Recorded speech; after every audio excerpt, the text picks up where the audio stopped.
bugun sizlarga Amerikadagi birinchi kunimiz qanaqa o'tganini aytib beraman.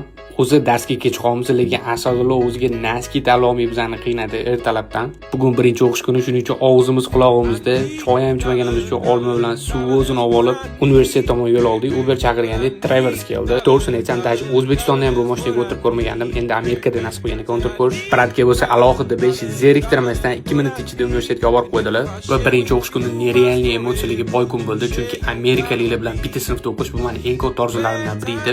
Va bizda birinchi dars matematika darsi bo'ldi. O'zi ham professor o'zlarini tanishtirmasdan turib sразу mavzu o'tishga o'tib ketdilar. Mayli turib bu dars o'tgandan keyin chiqib ikkinchi darsga yo'l oldim.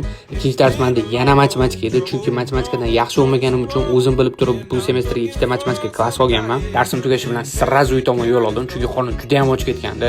Uyga borsam asallo qo'llarni mashinaga o'ynatib, shunaqa anjanchasiga oshliq qilib qo'ygan ekanlar, bay deb turib.